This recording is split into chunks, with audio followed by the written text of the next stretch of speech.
Muy bien, buenas noches. Parece que estamos en vivo. Podemos iniciar la transmisión de esta mesa, que es la segunda mesa de la segunda posada correspondiente a la presentación de este portal de novela corta. Bueno, pues yo voy a iniciar esta mesa. Luis, si me permites entonces leer un par de incitaciones para que podamos dialogar, si tú lo consideras conveniente después. Y voy a ser muy preciso, muy breve. Me voy a referir a Francisco Monterde, el autor del Madrigal de Cetina, que es la novela que está en el portal La Novela Corta, una novela virtual, o una biblioteca virtual, perdón, y que yo tuve el gusto, la distinción de presentar gracias a la iniciativa de los organizadores de este portal virtual, a quienes agradezco encarecidamente esta oportunidad. Como tantos otros capítulos del corpus histórico de la literatura mexicana, el correspondiente a la narrativa colonialista hace mucho tiempo que se encuentra encasillado fuera del tiempo vivo de las reinterpretaciones, las apropiaciones renovadoras. Las cosas han llegado a tal punto que algunos comentaristas se han dejado caracterizar a los escritores que hicieron del pasado virreinal de México su repositorio predilecto de asuntos como antiguallas o ratones de biblioteca, excéntricos escapistas de un panorama efervescente, inquietante, el de la Revolución Mexicana y la forja de un nuevo estado político entre 1915 y los años 20, precisamente el centro de gravedad cronológico del llamado colonialismo. En realidad, el colonialismo se abrió paso en el escenario de la cultura mexicana como uno de los veneros más ricos del reconocimiento del pasado mexicano, en busca de los materiales necesarios para constituir un discurso nacionalista, condición del nuevo Estado revolucionario. Por cierto, un venero cultivado desde el liberalismo triunfante con propósitos similares. Este venero es concomitante con el patrimonio agrario del país, serrano y campesino, es espectacularmente movilizado por las rebeliones de México luego de 1913. La iniciación literaria de Francisco Monterde es una prueba a este respecto, pues en sus años mozos practicó simultáneamente el código realista de matriz agraria y el código colonialista. Pensar el colonialismo como un movimiento literario que debe su respiración a la invención de la nacionalidad mexicana que el Estado revolucionario fomentó, nos invita a reflexionar en los dispositivos historiográficos que se anidan en las cláusulas de la poética de los artefactos narrativos de este movimiento. El patos estético de estas narraciones descansa en el reconocimiento de una experiencia del tiempo colectivo arraigada en la estación virreinal de México. ¿Por qué la búsqueda de la identidad de la nación mexicana se llevó a cabo recorriendo o recurriendo al depósito de experiencias de su capítulo colonial, es decir, de un orden social impuesto por un poder externo, metropolitano? El Madrigal de Cetina, de Francisco Monterde, responde elocuentemente a esta pregunta.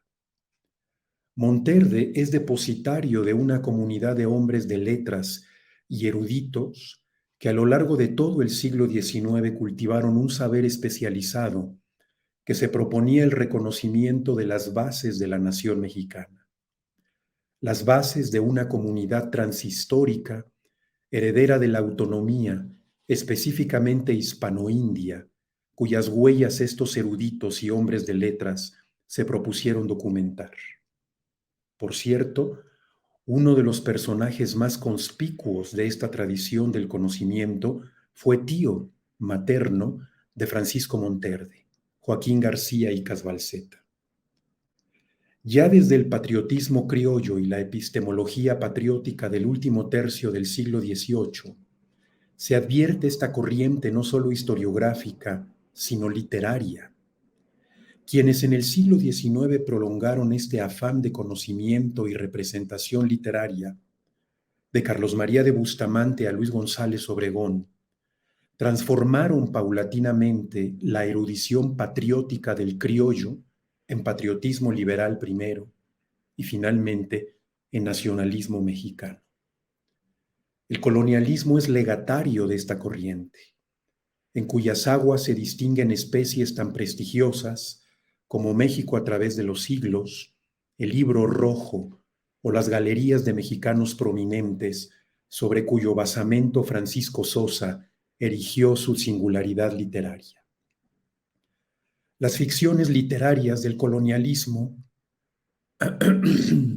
urden sus dispositivos poéticos con las claves de esta erudición hispano-mexicana que ensalza una ciudad real por doble linaje, hispano-india, cristiana y utópica, una ciudad de Dios perfecta que solo tuvo lugar durante el siglo XVI, corazón profundo de México para los eruditos hispano-mexicanos y para Francisco Monterde. La ciudad rememorada en el Madrigal de Cetina, particularmente gracias a los personajes que no proceden de su indagación histórica, sino de su imaginación poética, normada de acuerdo con las claves de la tradición de conocimiento de la cual es curador, el viejo conquistador en reposo, su hija, princesa de doble linaje, el de las armas conquistadoras y el de los antiguos mexicanos, y el tepuzque o mestizo desheredado que resguarda a la joven como persona hipostasiada de las antiguas deidades mexicanas. Bueno, Luis, aquí me detengo simplemente para entrar en materia y decir o tratar de aludir ante nuestro auditorio la enorme complejidad que hay detrás de estas que algunos han llamado antiguallas de la literatura mexicana. Luis, yo dejo la palabra. Muchas gracias. Gracias, Leonardo, y gracias a los organizadores de estas posadas por permitir también introducir esta novela que, si bien no pertenece a la colección que se está presentando, pues sí está muy en diálogo con el Madrigal de Cetina. Me refiero a precisamente Sor Adoración del Divino Verbo, que es una novela que está compilada en otra de las colecciones de la biblioteca virtual, la novela corta. Es una novela que también se inscribe dentro de este género llamado evasionista, este género pues conocido y bautizado como el colonialismo, el de los escritores colonialistas. Quisiera, antes de entrar en algunos de los puntos importantes que tocaste en lo que nos acabas de presentar, simplemente ahondar en algunos detalles de la novela Sor Adoración del Divino Verbo, sin necesariamente contarla, ¿no? Solamente para provocar en nuestros espectadores y espectadoras la curiosidad de adentrarse en esta lectura, ¿no? Bueno, primero que nada, ¿cómo llegué yo a ella? Yo llegué a ella gracias a la biblioteca virtual de la novela corta y pues me fascinó tanto la novela que terminé haciendo mi tesis de la licenciatura dedicada a un estudio del espacio desde la narratología de esta novela escrita por Julio Jiménez Rueda en 1921 y publicada en 1923, ¿no? Es posterior, es años más tardía que la del Madrigal de Cetina. Se inscribe justamente en esta generación de escritores que están viviendo este momento posrevolucionario, ¿no? Hay que pensar en el caos por el que está atravesando México en la década de 1910-1920 y cómo esta generación de escritores se desliga, se despega de lo que se está haciendo y de lo que pues prácticamente es lo que conocemos actualmente en el panorama del estudio de la literatura mexicana de este momento, que está muy, muy centrado en el estudio de la literatura de la revolución, ¿no? Pero ¿qué pasa con esta generación de escritores?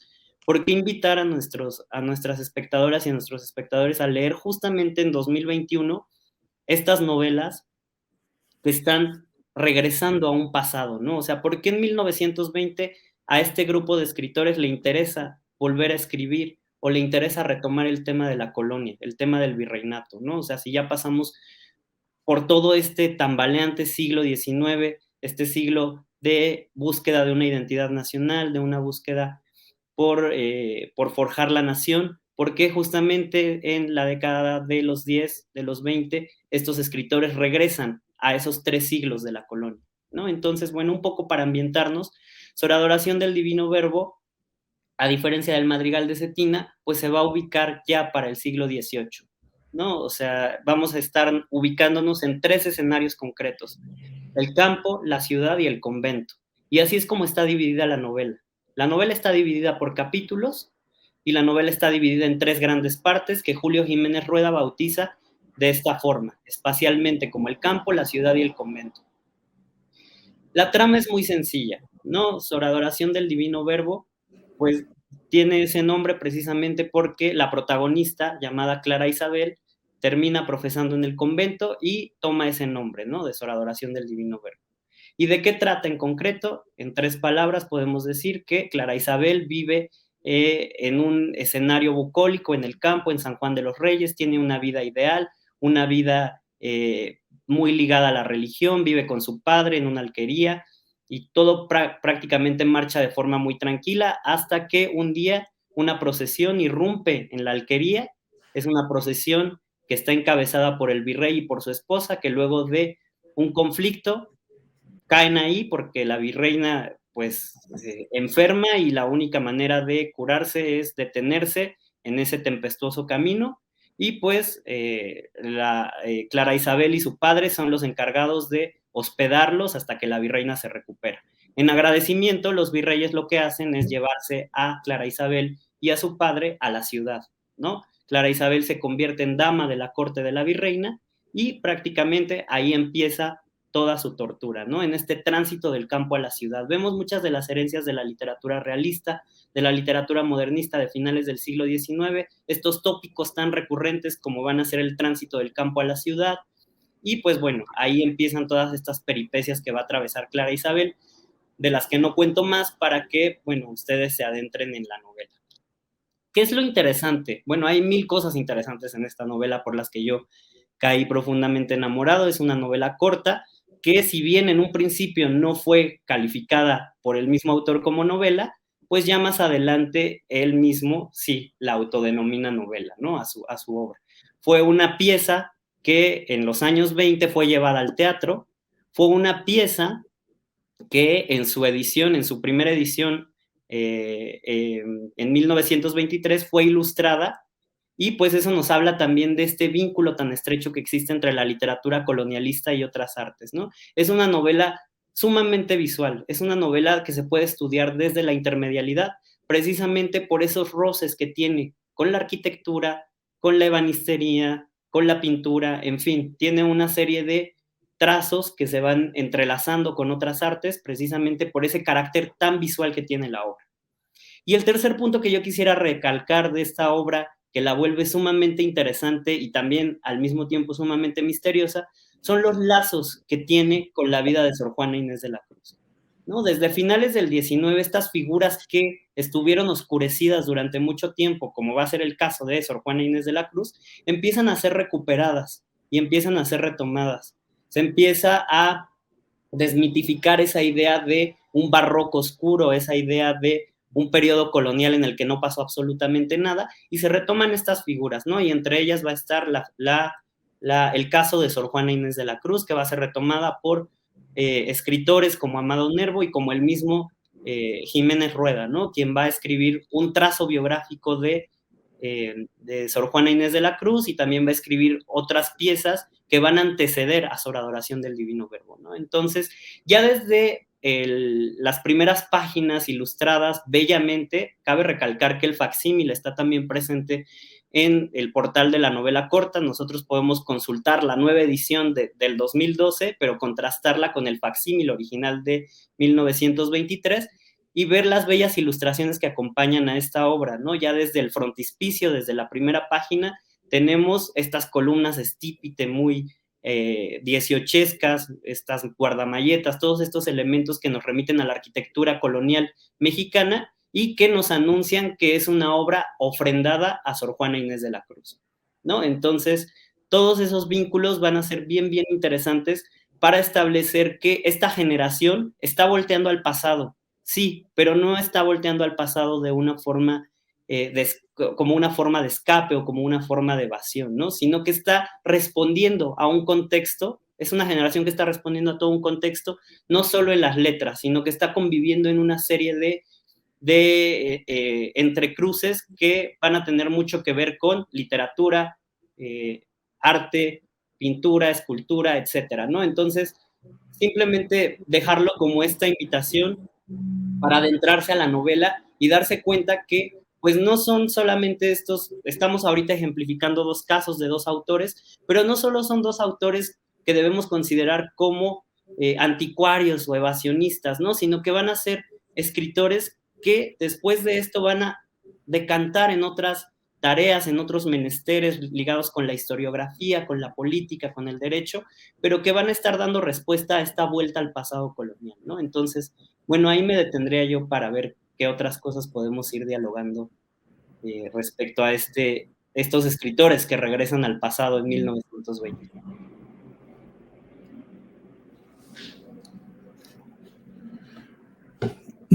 Bueno, Luis, pues me pareció muy interesante lo que has dicho y sobre todo quizá tú iniciaste tu participación refiriéndote precisamente a ese problema con el que yo tengo una, una cierta inquina, que es llamarles evasionistas, ¿no? Y tú terminas diciendo, no, no lo son. Y a ver, déjame emitir una opinión y tú me das ahora tu, tu, pues valga la redundancia, tu opinión al respecto, ¿no? Yo me quedé muy interesado cuando tú iniciaste tu participación porque utilizaste la palabra retomar. Retoman el pasado, recuperan el pasado, como si el pasado, en 1918, el año de publicación y escritura de El Madrigal de Cetina, o 1921, el año de escritura de Sor Adoración del Divino Verbo, como si ese pasado virreinal hubiera que haberlo recuperado. Y mi debate, mi insistencia, cuando yo he podido participar en esta biblioteca virtual, es que no, el pasado virreinal está vivo, es un pasado vivo, es un pasado presente que está en el México no solamente de esos años revolucionarios, sino de todo el siglo XIX sin interrupción, y por eso aludí en mi participación a por lo menos el último tercio del siglo XVIII. Los grandes debates sobre la nacionalidad, el patriotismo, cualquiera que sean las vertientes de la idea de nación mexicana, por parte de los diferentes eruditos que se conectan desde los jesuitas expulsos hasta Nicolás León o Luis González Obregón y por supuesto los colonialistas, recurren constante y continuamente al pasado virreinal, porque el pasado virreinal es un pasado vivo. Yo insistiría en esto y cierro dándote la palabra, Luis, diciendo, el Madrigal de Cetina es la respuesta de un jovencito, tan joven como tú, que respondió a un concurso de uno de los periódicos de aquella Revolución Mexicana. Es decir, el solo hecho de pensar que un periódico editado entre los años 15 y 18 hace un concurso en donde las cláusulas de ese concurso son precisamente las cláusulas de la poética colonialista, nos hace pensar que ese pasado está vivo, mucho más vivo de lo que nosotros a veces en nuestros repertorios escolares creemos. Sí, sí, estoy completamente de acuerdo contigo, ¿no? Bueno, cuando llegué a hacer esa tesis, lo rastré también desde el punto de vista de las artes visuales, ¿no? Va a ser un fenómeno bien, bien presente a lo largo de todo el siglo XIX y que pues va a estar retomado en la pintura, por ejemplo. Ya tenemos a mediados de los 50 diferentes pintores que están tratando temas de la colonia, ¿no? Están pintando conventos, están pintando frailes, están pintando pues este encuentro entre los conquistadores los pueblos originarios, por así llamarlos, ¿no? Entonces, en la arquitectura va a ser lo mismo, retomar materiales del mundo virreinal en el siglo XIX. Quizás sí, la palabra más adecuada no es retomar, ¿no? Simplemente son nuevas formas de voltear al pasado, pero como bien tú mencionas, durante todo el siglo XIX, pues no se pudo desapegar de ese mundo, no se pueden borrar esos 3 siglos, ¿no? No podemos decir, ya inicia la 1810, ya somos México independiente y se borra todo el pasado hispano, ¿no? O sea, no se trata de eso, ¿no? Simplemente es ver de qué forma se está volteando a ver ese pasado, ¿no? Entonces, todo ese trazo que tú hiciste con las figuras de Icas Balseta, por ejemplo, también van a estar muy presentes en los artistas visuales, ¿no? Arquitectos que regresan, pintores que regresan, y no solamente al pasado colonial, ¿no? Sino también al pasado prehispánico. Entonces vamos a tener esa mixtura bien, bien interesante y que va a tener su boom, yo creo, en la literatura del colonialismo, de 1917 al 26, pero que fue una corriente que se expandió todavía más, ¿no? El mismo Monterde en entrevistas que le hacen, pues dice que prácticamente vivió, pues todas, son escritores que nacieron todos a finales del 19 y pues murieron por ahí de los 60, 70, 80 del siglo pasado, ¿no? Entonces, pues fueron gustos que compartieron todo el tiempo, ¿no? Este ejercicio de la escritura virreinalista, pues no va a terminar con estos textos literarios. Como yo traté de esbozar un poco en mi participación, todos estos personajes terminaron siendo otras cosas, ¿no? Pienso en el caso de Manuel Toussaint, ¿no? Historiador del arte, bueno, escritor de esta generación y que terminó siendo historiador del arte y que fue de los pilares para el siglo XX reconocer ese mundo virreinal, del arte virreinal, ¿no? El mismo Jiménez Rueda, Francisco Monterne, ya fuera como coleccionistas, como literatos, como historiadores, como juristas, todos ellos llevaron esta práctica de la ficción pues más allá. Y creo que eso es lo más interesante de estos escritores, que no es que se hayan muerto en 1926 cuando oficialmente o las historias de la literatura dicen que termina esta generación, sino que llevaron sus prácticas más allá. Entonces es una práctica que viene desde el 19, como tú bien señalas, pero se extiende todavía pues hasta ahorita, yo creo, ¿no? Claro que sí, Luis, me entusiasma mucho escucharte porque afortunadamente creo que ya estamos en condiciones, ¿no? Gente tan joven como tú, de no repetir lo que tus profesores seguramente te han enseñado en las aulas, es decir, lo que hay de, para empezar, la crítica que tú estás haciendo a esa historicidad tan acotada con la que nosotros aprendimos todavía, 17, 26, ¿no? Ese capítulo surge, se cancela y ahora vamos a otro capítulo, y luego el siguiente capítulo, y luego el siguiente capítulo, como si pudiéramos establecer la historia de la cultura literaria en esta especie de compartimientos estancos que se van sumando uno tras otro, ¿no?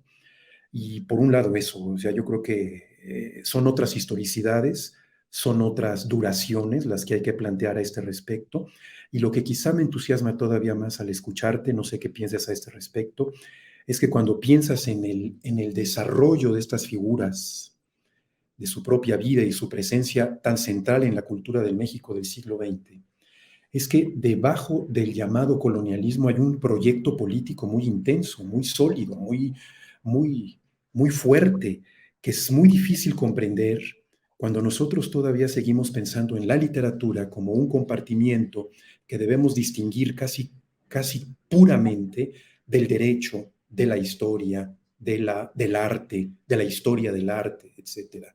Es muy difícil comprender así el fenómeno de una cultura tan compleja como la mexicana si seguimos pensando en términos de lo que es literatura con respecto de ajeno a otro tipo de manifestaciones del quehacer humano, ¿no crees? Sí, completamente de acuerdo también contigo en eso. Yo desconocía ese dato que nos acabas de dar del concurso que se lanzó en el periódico para publicar esta novela, ¿no? Entonces, pues eso ya es muy revelador, ¿no? O sea, ¿por qué un periódico de gran circulación pone en sus bases que se debe publicar un texto con estas características, ¿no? Y lo mismo, ¿por qué paseamos por la colonia Polanco, por qué paseamos por la colonia del Valle y tenemos estos edificios, estas arquitecturas que están aludiendo a esas formas del siglo XVII, XVIII, ¿no? O sea, no es fortuito. Claro que creo que hay todo un programa político detrás de estos, pues de esta generación de escritores y que no es nada inocente, ¿no? Así como en la preparatoria y en la secundaria estudiamos la literatura de la revolución leemos y leemos los de abajo 500 veces, pues bueno, creo que también deberíamos de darle cierto peso a esta generación que está trabajando de manera paralela a esos escritores de la revolución y que también están construyendo todo un proyecto político, ¿no? O sea, quizá visto desde el punto de vista de los conservadores, ¿no? Pero que también está dando una respuesta a estas primeras décadas del siglo XX. Eh, Luis, lo interesante es que si nosotros siguiéramos y tuviéramos la oportunidad de desarrollar a la limón algo con respecto de lo que estamos discutiendo, también tendríamos que abandonar nuestra vieja idea de conservadores versus liberales. Claro. Porque si nosotros caracterizáramos la cultura política de estos autores, pues no nos saldrían las cuentas muy claras. Entre ellos hay católicos ultramontanos, en efecto, entre ellos hay algunos hombres enamorados de formas de gobierno muy conservadoras, pero entre ellos también hay liberales a veces muy recalcitrantes. Entonces, esta aritmética pura entre los liberales y los conservadores, que yo no dejo de lamentar que sea tan importante para enseñar literatura, tampoco nos ayuda a entender lo que está detrás de este proyecto político. ¿Tú Claro. qué opinas a ese Sí, respecto? sí, completamente de acuerdo también, ¿no? Creo que se nos enseña la literatura y la historia desde esta visión maniqueísta, en la que hay buenos y hay malos, hay conservadores y liberales, y a partir de eso lo construimos, todo el discurso, ¿no? Por ejemplo, el caso de Jiménez Rueda, un ultracatólico, ¿no? Un personaje ultracatólico, pero no por eso va a estar desligado de un proyecto de transformación ligado con el modernismo, por ejemplo, ¿no? O sea, que una cosa no está peleada con la otra. Ya se venía esbozando desde la mesa anterior, ¿no?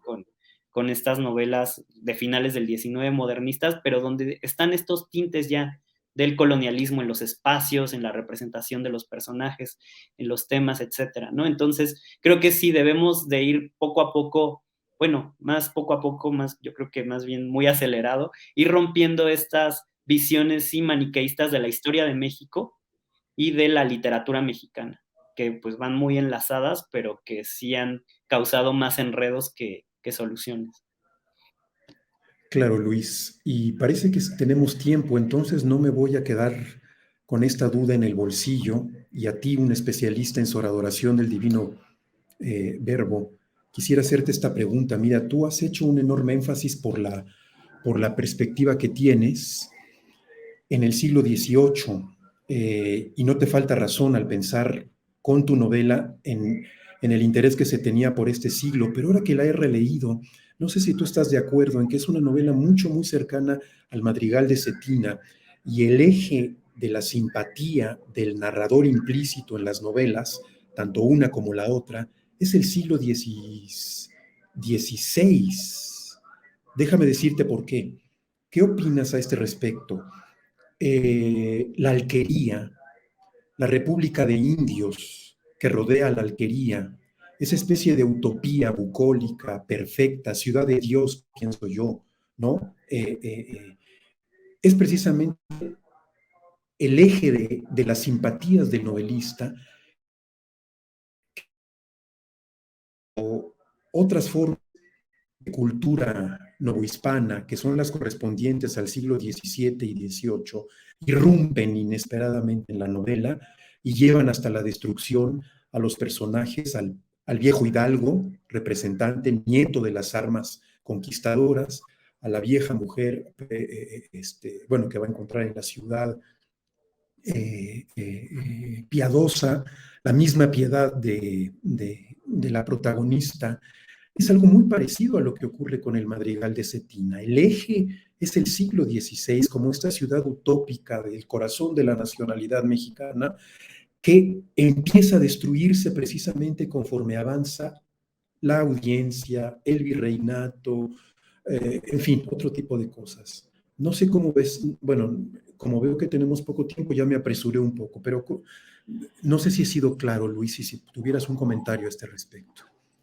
Creo que es bien interesante porque, como bien señalas, hay una serie de tintes y esbozos que hacen de esta novela una mezcolanza, ¿no? A mí me pareció interesante encontrar puntos en común. También acabo de releer El Madrigal, pero detalles tan simples, ¿no? Por ejemplo, la presencia de la Plaza Mayor y la catedral, ¿no? Entonces, en el Madrigal de Cetina, la catedral es una miniatura. Para Sor Adoración del Divino Verbo, la catedral ya es majestuosa, están construyéndose ya las grandes torres, ¿no? Entonces, como que eso, también la presencia de los personajes que se mencionan en Sor Adoración y en el Madrigal de Cetina, ¿no? Un Francisco Pacheco presente en el siglo XVI del Madrigal versus un Góngora en el siglo ya XVIII de Sor Adoración del Divino Verbo, pero sí, como bien señalas, creo que pues podría estudiarse desde esa óptica también de ver cómo tiene toda esta herencia de principios o de este primer inicio de la colonia, ¿no? Como con esa presencia de los pueblos de indios, también la reminiscencia tan presente del pasado prehispánico, ¿no? Que creo que está muy palpable en ambas novelas, pero pues creo que al menos cuando yo hice mi tesis la estudié desde el espacio, ¿no? Entonces creo que los espacios de Sor Adoración sí son muy dieciochescos. Quizá podría analizarse desde otras ópticas, pero pues eso es lo que vuelve mágicas a estas novelas, creo, ¿no? Entonces, pues Claro, por Luis. ahí, eso diría. No, Luis, excelente. Yo agradezco enormemente a a los responsables de estos actos que me hayan permitido encontrarme contigo, Luis, y que hayamos podido dialogar el día de hoy. Yo creo que los dos somos unos convencidos de que hay que releer el colonialismo, hay que posicionarlo de una manera diferente en la tradición histórico-literaria de este país. Y qué bueno que a ti te sobra tiempo para seguir adelante con esta, lo digo por tu juventud, en esta tarea, ¿no? Te felicito de veras Gracias, enormemente, Luis. gracias, igual aprendí mucho hoy. Muchas gracias. Qué amable eres. Hasta pronto. Hasta pronto. Bueno.